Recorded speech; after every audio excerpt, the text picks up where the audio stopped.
అందరికీ నమస్కారం. కొత్త కథలోకి స్వాగతం. ఈ కథ పేరు పచ్చగన్నేరు చెట్టు. రచన ఉమాశశి గారు. భారతి అనే మాసపత్రికలో 1976 సంవత్సరంలో ఈ కథ ప్రచురింపబడింది. చదువుతున్నది దేవి. ఇంకా కథలోకి వెళ్తే, హరి పట్టభద్రుడైన అతనికి తగ్గ ఉద్యోగం దొరకలేదు. నాకు హరికి దూరపు చుట్టరికం ఉంది. వరుసకి అక్కయ్యనవుతాను. తమ్ముడు రాజుతో పాటు హరి కూడా నన్ను అక్క అనే అనేవాడు. అతని స్వంత అక్కయ్య సుమతి కన్నా నేనంటే గౌరవం. ప్రతిదానికి నన్నే సలహా అడిగేవాడు. ఆవిడంటేనే వాడికే గౌరవం. ఆమె మాట అంటే గురి. ఇంకా ఎవరి మాట వినడు. ఆ నియమం వాళ్ళ ఇంట్లో వాళ్ళకి కించిత్ కోపంతో కూడిన అభిమానం. ఇంతకీ క్లీనర్ ఉద్యోగంలో చేరిపోయాడు హరి ఓ రోజున. ఎంత బ్రతికి క్లీనర్ పని చేయడం ఏంటి అని వాళ్ళకి బాధ. గుంజుకుని నెత్తి నోరు మొత్తుకున్నారు వాళ్ళ పెద్దవాళ్ళు. క్లీనర్ ఉద్యోగానికి దరఖాస్తు పెట్టడంలో కూడా నా సలహా అడిగి అవుననిపించుకున్నాడు హరి. ఉద్యోగం రావడం, వెంటనే చేరిపోవడం కూడా జరిగిపోయింది. వాళ్ళ ఇంటిల్లి పాదికి నా మీద బ్రహ్మాండమైన కోపం వచ్చింది. మా వాళ్ళు నన్ను తిట్టారు. అధిక ప్రసంగం చేశానని. చేసి ఉండొచ్చు, కానీ హరి ఆ ఉద్యోగం దొరికినా చేయాలని నీ ఉద్దేశం చెప్పు అని అడిగినప్పుడు అతని అభిప్రాయాన్ని బలపరచడమే నేను చేసిన తప్పైతే అది మరి తప్పే. ఉద్యోగంలో చేరినప్పటి నుంచి హరి మంచి హుషారుగా ఉన్నాడు. తెలివి ఉంది, చదువు ఉంది. ఎన్ని ఉన్నా అతను కాకి బట్టలు వేసుకుని మురికి ఓడుతూ అధికంగా శ్రమ పడుతూ ఉంటే చూడ్డానికి నాకే కష్టంగా ఉంది. ఇంకా పాపం వాళ్ళకి ఎలా ఉంటుందో. రోజు పని ముగించుకుని స్నాన పానాదులు చేసి మా ఇంటికి వచ్చేవాడు. మా తమ్ముడు అతను క్లాస్మేట్స్. రాజు చదువు ఆపకుండా చదువుకుంటున్నాడు. హరి పొట్ట కోసం ఉద్యోగంలో చేరాడు. అతనంటే నాకు అందుకే అభిమానం. చదువుకో, నేను డబ్బు సాయం చేస్తాను అన్నాను. అతను ఒప్పుకోలేదు. రాత్రి 10 దాకా నేను, అతను, తమ్ముడు, వీలుని బట్టి అన్నయ్యలు, అమ్మ, నాన్న అందరం అతని చుట్టూ చేరి కబుర్లు చెప్పుకుంటాం. అతను కబుర్లు చెప్పి అయస్కాంతంలా ఆకర్షిస్తాడు అందరినీ. అతనిలో ఉన్న గొప్పతనం అదే. అనర్గళంగా ఏ విషయాన్ని గురించైనా చెప్పింది మళ్ళీ చెప్పకుండా ఉపన్యాసం ఇచ్చేస్తాడు. బోరు కొట్టదు. వినాలి అని అనిపిస్తుంది, కానీ నిద్రకు మాత్రం తట్టుకోలేడు. మా ఇంటి గోడ గడియారం 9 కొట్టడం ప్రారంభించగానే వెళ్ళిపోయేవాడు. ఎంత మంచి విషయం చెప్తున్నా సరే. 6 నెలలు గడిచేసరికి మా హరిని గురించి చిత్ర విచిత్రమైన వార్తలు నా చెవిన పడడం మొదలుపెట్టాయి. వయసులో ఉన్న కుర్రవాడు. ఆ వయసులో ఆ ముచ్చటి కాస్త జరిపించేస్తే బాగుంటుందని వాళ్ళ అనుకున్నా అది సాగనివ్వలేదు అతను. మంచి ఉద్యోగంలో స్థిరపడేదాకా చేసుకోను అన్నాడు. మరి ఆ వేషాలేంటి? చిరాకేసింది నాకు. వెకిలితనం, వెకిలి బుద్ధులని తిట్టుకున్నాను. ఒకసారి పిలిచి 4 చివాట్లు వేద్దామా అని కూడా అనుకున్నాను. కానీ అతని సొంత విషయాల్లో పూర్తిగా అటువంటి విషయాల్లో జోక్యం కలగజేసుకో బుద్ధి కాలేదు. అతనికి ఆ మాత్రం బాధ్యత తెలీదా అని అనుకున్నాను. గౌరవం అనేది ఇచ్చిపుచ్చుకునే వ్యవహారం కదా. మాణిక్యం లాంటి పిల్లాడు మట్టి కొట్టుకుపోతున్నాడు. ఆ ఉద్యోగంలో చేరి అంటూ వాళ్ళ పెద్దవాళ్ళు అలాగా బుద్ధులు వస్తున్నాయంటూ సుమతి గోలగా చెప్పేసుకుంటున్నారు. సుమతి నన్ను 1 గంట కూర్చోబెట్టి ఉపన్యాసం ఇచ్చి, నువ్వు ఈ క్షణంలో మానేమంటే మానేస్తాడు. ఉద్యోగం మానేమందు లలిత. ఆ ఉద్యోగం మరి అలగాలాగా గుడిసెల్లోకంతా రాత్రిళ్ళు దూరుతూ ఉంటే చూడలేకపోతున్నాం. వాడికి పాడుబుద్ధులు ఏమిటో అంటూ దోమ సంగీతంలా నా చెవుల్లో అంది. ఉద్యోగానికి పాడుబుద్ధులకి సంబంధం ఏమిటో నాకు తెలియదు. అయినా నేనేమీ మాట్లాడలేదు.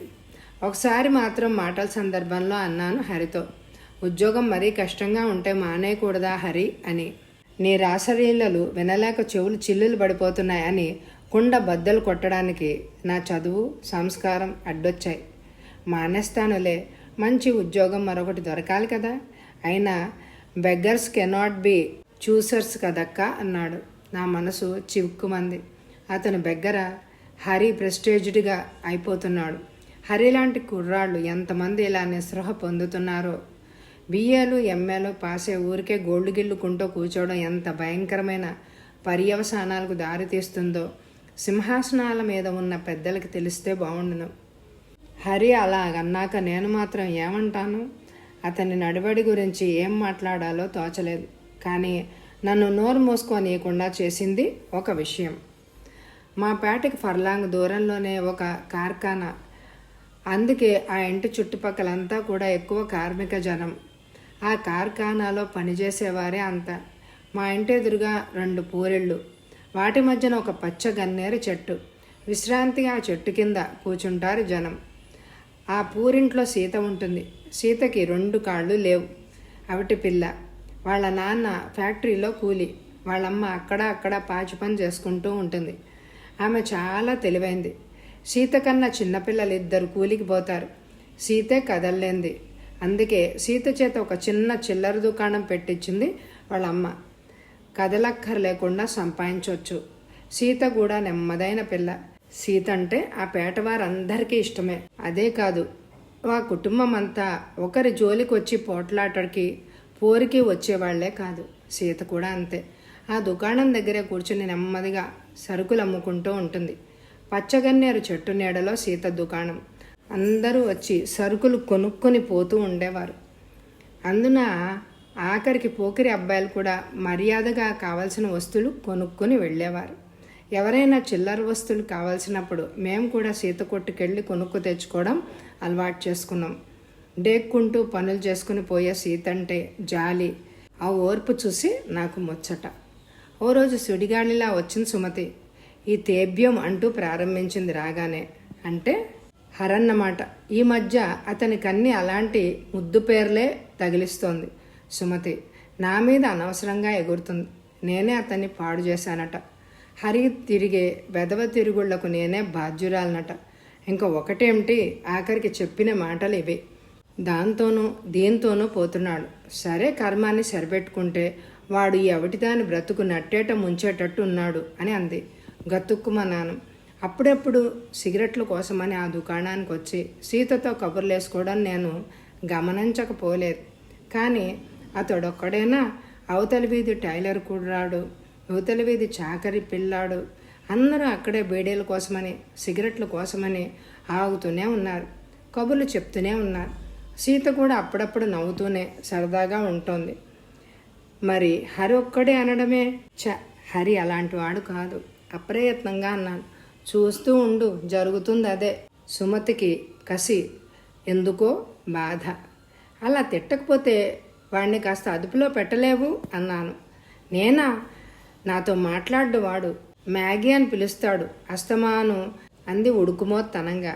నిజమే, సుమతిక నేగింగ్ గుణం ఉంది. విసుగెత్తిచ్చేస్తుంది ఎదుటివాళ్లను సణుగుడితో. ఆ సాయంత్రం హరి వచ్చినప్పుడు అతన్ని తీసుకొని డాబా మీదకి వెళ్ళాను. నేను అడగదలుచుకుంది ఎవ్వరూ లేకుండా అడగడానికి అనువైన ప్రదేశం. మాటల మధ్యలో గంభీరం అయిపోయి, హరి, నువ్వు ఎవ్వరితో తిరిగినా నాకు బాధ లేదు, కానీ ఆ వటిదాని బ్రతుకుతో మాత్రం ఆడుకోకు అన్నాను. తుళ్ళిపడి క్షణంసేపు మాట్లాడలేదు. అంత నీచుణ్ణి కాను అన్నాడు. నేను నొచ్చుకున్నాను.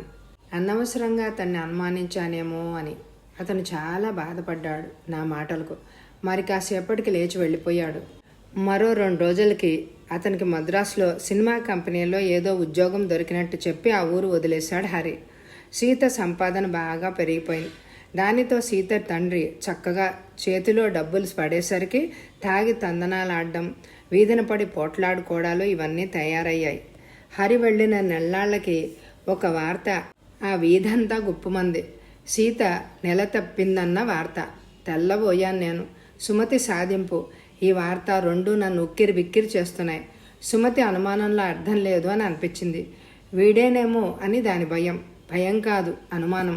అందరూ గుసగుసలాడుకుంటున్నారు. అందుకే ఈ ఊరి నుంచి అంత తొందరగా పారిపోయాడు కాబోలు అంటూ ఉంటుంది బెంగగా. నాకు ఈ సస్పెన్స్తో తల తిరిగిపోతుంది. సీతనే స్వయంగా అడిగేస్తే గానీ ఈ బాధ నాకు తీరదు. అందుకే మొన్నాడు ఎవ్వరూ లేని సమయం కోసం చూస్తున్నాను. ఎప్పుడు ఎవరో 3, 4 సీత చుట్టూ ఉంటూనే ఉంటారు. ఎలా సరే, మొన్నాడు తప్పకుండా వీలు చూసుకోవాలి అని అనుకున్నాను. మొన్నాడు సీత ఇంటి ముందు గోల. తెల్లారేసరికి ఏమిటైంది బాబు అనుకుంటూ వీధిలోకి వెళ్ళాను. నా గుండె జారిపోయింది. సీత రాత్రే గన్నేరుకాయలు తిని ఆత్మహత్య చేసుకుంది. ఆ సంఘటన హృదయ విదారకం. సమ్మెట పోటీ లాంటి వార్త. నన్ను నిలవనియ్యడమే లేదు. అవిటి పిల్ల ఆత్మహత్య చేసుకుంది అంటే ఎంత దారుణమైన సంగతి. అందరూ హరినే తిట్టుకున్నారట. పని మనిషి అందించిన వార్త.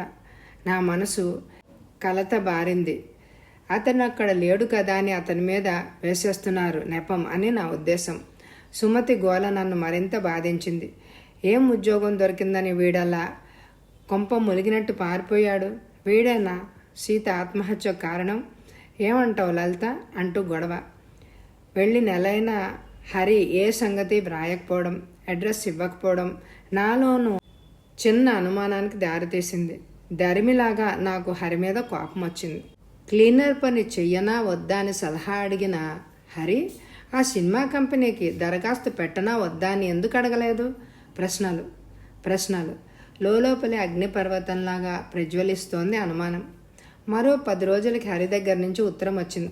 అక్క, కోపంగా ఉంది కదూ ఉత్తరం రాయలేదని. ఏం చేయను, నువ్వు కూడా ఆనాడు ఆ ప్రశ్న అడిగి నీచుడిగా జమ కట్టావు. ఆ రోజెంతో బాధపడ్డాను. నేను మడిగట్టు కూర్చున్నానని చెప్పలేను, కానీ ఆ సీతతో మాత్రం సంబంధం పెట్టుకోలేదు. ప్రమాణ పూర్తిగా చెప్తున్నాను, ఇది నిజం. నా ప్రవర్తన వల్ల మీ అందరికీ బాధ కలిగించడం ఎందుకనే ఉద్దేశంతో ఈ ఊరు వచ్చేసాను. అప్పుడు ఉద్యోగం దొరకలేదు, కానీ మొన్ననే ఓ మందుల దుకాణంలో పద్దులు రాసే పని కుదిరింది. అడ్రస్ ఇస్తున్నాను. ఇంతవరకు నీకు ఉత్తరం రాయనందుకు నన్ను క్షమిస్తావు కదూ? నమస్కారాలతో నీ తమ్ముడు హరి. ఆ ఉత్తరం చూశాక నా మనసు తెరిపిన పడింది. పాపం, నిజంగా హరి తప్పేమీ లేదేమో. సీత మరెవరితోనైనా కాలు జారి ఉంటుంది. అనవసరంగా హరిని అనుమానించాను అని అనుకున్నాను. అయినా సీత ఆత్మహత్య చేసుకోకుండా ఉండుంటే బాగుండేది. నిజాలు తెలిసేవి. అప్పుడు ఈ చిత్రవద ఉండేదే కాదు. ఉత్తరం రాసినంత మాత్రాన హరి తప్పులేదని అనుకోవడం ఎలాగా? సీత గుర్తుకు వస్తే హరి ఎందుకు కారణమేమో అని అనిపిస్తుంది. ఇదొక చిక్కు ప్రశ్నగా నిలిచిపోయింది. ఈ ప్రశ్న విడదీయడం కష్టం. విడుపులేని పొడుపు కథ ఇది. దానికి జవాబు భగవంతుడికి తప్ప మరెవ్వరికీ తెలియదు. సీత లేదు నిజం చెప్పడానికి. పచ్చగన్నేరు చెట్టు ఉన్నా అది నిజం చెప్పదు. అన్నీ తెలుసుకుని వెర్రవీగే మనుషులకి ఇంతే శాస్తి అని అనుకుంటూ పచ్చగన్నేరు చెట్టు మౌనంగా ఉండిపోయింది. కథ సమాప్తం. ఈ కథ అందరికీ నచ్చిందండి? అయితే తప్పకుండా లైక్ చేయండి. అండ్ స్క్రీన్లో ప్లేలిస్టులు ఉంటాయి, తప్పకుండా స్కిప్ చేయకుండా చూడండి. Thank you very much my dear friends.